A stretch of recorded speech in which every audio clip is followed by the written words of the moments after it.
Cumprimento a amada igreja com a paz do Senhor. Também os irmãos que nos assistem pelas redes sociais, a paz do Senhor. Como é maravilhoso, né? Começamos, Ele vive. Também declaramos a Ele, grandioso és tu. E nós vamos para onde? Para Canaã. Então, que os irmãos estejam abrindo a palavra do Senhor, que encontra no livro de Lucas, capítulo 22, a partir do versículo 39.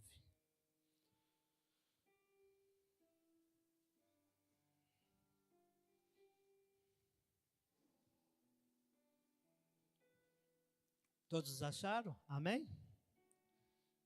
E saindo, foi como costumava, para o Monte dos Oliveiras, e também os seus discípulos o seguiram. E quando chegou àquele lugar, disse-lhe: orai para que não entrais em tentação. E apartou-se dele cerca de um tiro de pedra, e pondo-se de joelho orava, dizendo: Pai, se queres, passe de mim este cálice. Todavia não se faça a minha vontade, mas a tua. E apareceu-lhe um anjo do céu que confortava. E posto em agonia, orava mais intensamente, e o seu suor tornou-se grandes gotas de sangue, que corria até o chão. Levantando-se da oração, foi ter com seus discípulos, e achou dormindo de tristeza. E disse: por que estáis dormindo? Levantai-vos, orai para que não entreis em tentação. Amém? Pode sentar, igreja. Antes de eu entrar nesse texto, irmãos, não tem como a gente falar de Jesus, né? Um homem que era amigo, companheiro, um homem que era fiel àqueles que estavam ao teu lado. Um homem que sempre pregava o amor, pregava o arrependimento. Jesus que libertava, Jesus que transformava a vida. Jesus, aonde que ele estava sendo convidado, a coisa acontecia. Por que eu falo isso? Porque quando Jesus é convidado a um casamento, faltou vinho naquele casamento. Então Maria, que era tua mãe naquele momento, fala: acabou o vinho. Mulheres, o que tem comigo? Ainda não é chegada a minha hora. E mandou ali trazer águas naqueles cânticos, para que ele fizesse aquele milagre. E aquela água se foi transformada em vinho. E perguntaram, guardaram o melhor vinho da festa. Porque o vinho que Jesus deu era diferente do vinho que eles costumavam tomar. E Jesus começa a sua caminhada. Então ele orava ao Senhor em todo o tempo.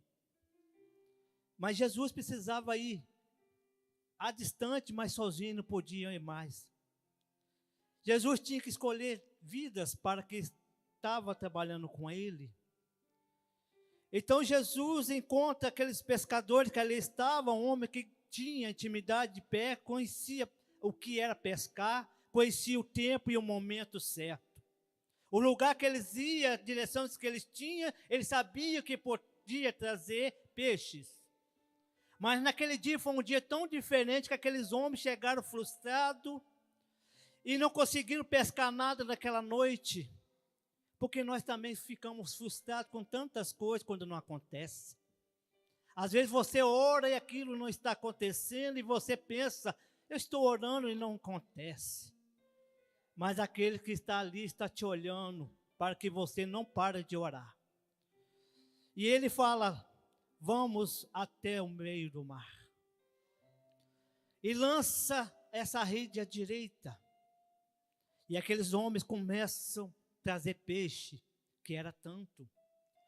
Aquilo que eles podiam pescar não era tudo aqueles que eles podiam pescar, mas eles pescaram naquele dia uma quantidade que eles falaram: quanto peixe que nós pegamos nesse dia. Então aqueles homens começam a ver que Jesus era diferente e começam a chamar ele de mestre, mestre, porque ele tinha autoridade. Então Jesus ali começa a escolher os seus discípulos para começar aquela grande obra. Mas uma coisa nós temos que entender: desde o nascimento de Jesus, aos 12 anos, vivendo com pai e mãe, ele foi obediente aos seus pais que ali estavam. Mas é momento também que você tem que largar a tua casa para fazer a obra de Deus. Você tem que deixar seus parentes, a sua família, em favor daquilo que é a vontade de Deus. Quando Jesus encontra com os seus discípulos, também eles tinham que deixar sua casa e sua família para fazer aquilo que era a vontade de Deus. Então, hoje a palavra, nosso tema é obediência à vontade de Deus. E Jesus começou a andar com aqueles homens, por onde que ele passava, arrastava multidões. Pessoas que eram tristes começam a ficar alegres, vendo aquele homem falar com tanta delicadeza. Um homem manso, e falando ao seu coração com a mansidão que ele tinha. E Jesus prepara aquelas pessoas para conhecer o céu. Então Jesus começa a fazer os teus milagres naquele momento, trazendo que vida àqueles que estavam mortos, sonhos que estavam perdidos voltaram a viver. Os teus sonhos não ficam parados, porque quando nós chegamos nesse texto, você para, acabou os milagres, vai ter mais milagre aqui. Então Jesus começa a preparar aqueles discípulos para fazer o que ele fazia. Mas Jesus ensinava, tem que obedecer. E tudo que Jesus falava, faça isso, eles faziam. Aqueles homens estavam sendo obedientes a ele em tudo, porque sabia o que podia obedecer aquele mestre. Porque aquele mestre largou tudo em favor de mim e de você, preparando nós para uma caminhada grande até a terra prometida. Então Jesus, curando os enfermos, dando vista a quem não enxergava. Aquele que não escutava agora está escutando a voz de Jesus. Aquele que não falava começa a falar. Aquele que estava preso, dominado pelo inimigo, não está mais, porque ele está sendo liberto. Às vezes eu também tenho que parar e pensar, Senhor, me liberta daquilo que ainda está me prendendo neste mundo. Aquilo que ainda meu pai que está agarrando, Senhor, e eu de viver coisas maravilhosas que eu não estou vivendo. Então Jesus estava chegando a um tempo, e os discípulos não compreendiam, o tempo dele era chegado. O momento do Senhor Jesus estava para definir. E aqueles homens não entendiam que aquilo que ele falava seria acontecido. Então, como nós lemos o texto, era o costume de Jesus orar. Você sabe por que ele fazia isso? Era o lugar de refúgio. Você sabe qual que é o seu lugar de refúgio? É o seu quarto.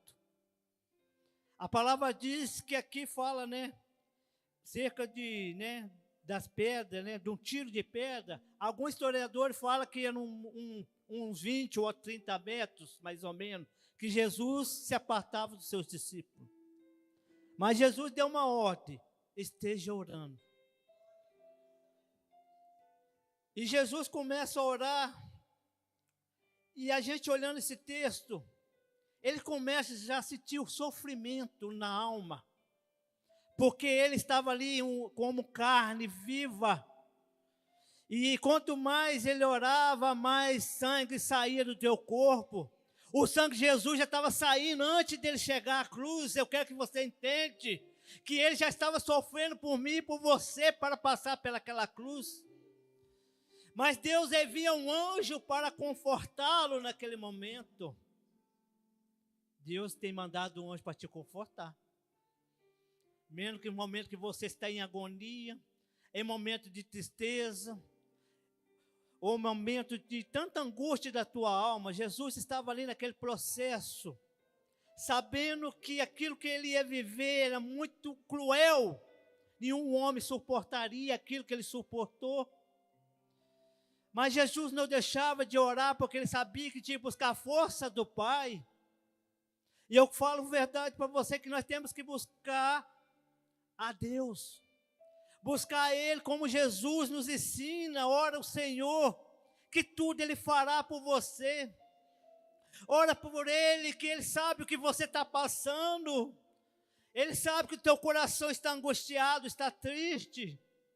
Mas as gotas caíam, escorriam, porque grande era o sangue que saía dele. Daquele suar como sangue, Jesus estava ali. É por você que eu estou fazendo isso, é por você que estou morrendo, para que você tenha vida. Jesus estava ali quase saindo daquele processo para chegar ao céu. O ano que nós estamos vivendo, nós estamos saindo desse processo para ir para a glória de Deus. O momento de Deus está chegando, o momento do Senhor Jesus está chegando. Essa tristeza, agonia que você sente, vai acabar. Porque o Senhor tem coisas novas. O Senhor tem coisas maravilhosas. Porque Ele tem cuidado de vós como Ele cuidava de Jesus. Jesus, Ele sofreu tanto por nós. Zombaria, foi cuspido, foi açoiteado. E às vezes nós sofremos tanto que Jesus nos sofre. E às vezes nós não queremos mais prosseguir. Esses dias mesmo eu estava olhando um vídeo que quantos cristãos que abandonaram a presença de Deus. É muita gente que esteve na luz, no caminho, olhando aquilo que era o amor do Senhor Jesus. Mas olhar para o ser humano, um homem falho, um homem que às vezes você tinha ele como teu exemplo, mas por causa do exemplo dele você falou, eu não quero mais, porque por causa daquela pessoa. Mas se Jesus parar perto de você e falar, o que eu fiz com você? Eu falei algo para você que te magoou? Eu não te abracei no momento que você precisou? E às vezes nós queremos arrumar pretexto, ou às vezes momentos de circunstâncias, para não seguir. Jesus tinha tudo para não falar assim, eu não quero, eu não vou cumprir isso. Mas Ele fala, mas não seja a minha vontade, mas seja a tua vontade. Porque o Senhor Jesus, Ele estava ali naquele momento para ser entregue àqueles homens. Então aqui, nessa passagem, era o último momento que Ele estaria ali com eles. Mas Ele ia ressuscitar, estaria com eles depois da ressurreição. Mas esse era o último momento que Jesus estava ali, que Ele escolheu Pedro, Tiago e João a estar com Ele naquele momento. E quando Jesus vai ser preso ali, aqueles homens com medo, eles começam cada um a correr, sair de perto de Jesus e deixaram Jesus ali sozinho. Mas Jesus não culpou eles de deixar ele sozinho por causa disso, porque Ele sabia que a vontade dele estava para acontecer. Quando eu falei com vocês que o milagre não acaba, porque quando Jesus é preso, naquele momento que Pedro estava com Jesus, Pedro arranca a orelha de Malco naquele momento. Por isso que eu falo que Jesus fez o último milagre dele antes de passar para a cruz. Ele coloca aquela orelha no mesmo lugar, sem cirurgia, sem anestesia, porque aquilo voltou a ser como aquele homem tinha. E a outra coisa que eu olho nesse texto é o quê? Que quando Jesus é preso, eles podiam falar, mas esse homem que vocês prenderam, ele curou Malco na mesma hora, mas esses homens não tiveram coragem de falar isso diante de Pilatos para a defesa de Jesus. Jesus não tinha defesa. Jesus não tinha advogado naquele momento. Mas eu falo para você nessa noite que nós temos esse advogado. Ele que está ali para pegar nossas causas, pegar aquilo que você não consegue resolver, e Ele vai resolver por você. Então Jesus, Ele naquela agonia, naquela tristeza que Ele estava ali, era passageira. Porque Ele sabia que Ele estaria voltando para o Pai. Ele tinha deixado tudo lá no céu para estar aqui no mundo, estar aqui olhando para você, conversando, abraçando, como Ele abraçava aqueles discípulos. preparando aqueles homens, eu vou para o Pai, mas vocês vão continuar essa obra. E essa obra de Jesus estende até a nós nessa geração. Então eu quero falar com você que Jesus não olhou pela dor, pelo sofrimento, pela circunstância, pelo aquilo que ele foi atacado, mas ele olhou para o Pai, para a tua vontade. Jesus obedeceu o Senhor naquele momento.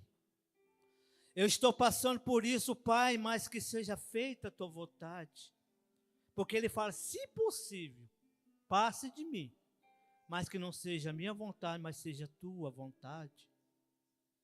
A palavra diz que os anjos do céu tinham desejo de pregar esse evangelho que nós pregamos, mas você nunca vai ver um anjo falar, eu vou morrer por amor deles. Somente Jesus morreu por você.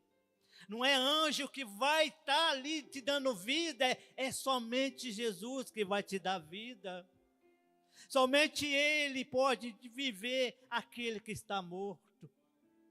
Não importa se é 4 dias, 10 dias, 30 dias. Para Deus não tem dias que não faz fazer um milagre. Mas que você venha compreender que o choro de Jesus, que se tornou sangue, foi as gotas que Ele derramou por nós antes da cruz. Porque na cruz Ele derramou muito mais que aqui estava escrito. Naquela cruz Ele derramou tudo que Ele tinha, o sangue dele se esvaziou dele próprio, em favor de mim e de você. É um preço que Ele pagou por nós. E o que nós temos fazendo para esse Jesus? O que nós temos agradando o coração dele? Às vezes eu pergunto para mim mesmo, Senhor, eu estou agradando a Ti naquilo que eu faço? Mas mesmo assim Jesus dá a resposta. Ele te ama, Ele fala, eu te amo. Eu sei que você tem seus limites. Eu sei que às vezes você quer alcançar muito mais, você não consegue. Eu sei que o seu limite, ele tem um determinado tempo e hora. Mas aquele que pode romper limite está no meio de nós. Aquele que pode ultrapassar aquilo que você não pode ultrapassar. Aquele que pode tocar na mais profunda da tua alma, tirar toda a tua tristeza, toda a tua agonia que você sente e colocar dentro dele e falar, deixa comigo que eu aguento. A sua dor está dentro de mim, a sua enfermidade eu coloquei sobre a minha vida. O choro que você tem chorado na sua casa, Deus tem visto que você chora, mas a palavra diz que a tua lágrima Ele recolhe, porque valeu a pena. Deus vai falar, valeu a pena você suportar tudo. É suportar seja no seu trabalho, é suportar na sua casa, ou também com seus familiares, com seus vizinhos que ali estão, você tem que suportar certas coisas. E Ele suportou tudo em favor de mim e de você. Você também que está no teu lar, ouvindo essa palavra, Jesus suportou tudo pela sua vida. E o sangue dele não foi em vão, porque Ele sabe que vidas vão ser restituídas para a glória de Deus. E que você nessa noite guarde essa palavra dentro do seu coração. E que você sabe que Jesus suportou tudo por nós. Vamos colocar de pé. Vamos louvar o Senhor. Aleluia. Glória a Deus. Ao único que é digno de receber a honra e a glória, a força e o poder. ao Rei eterno e imortal e invisível, mas real, a Ele Ministramos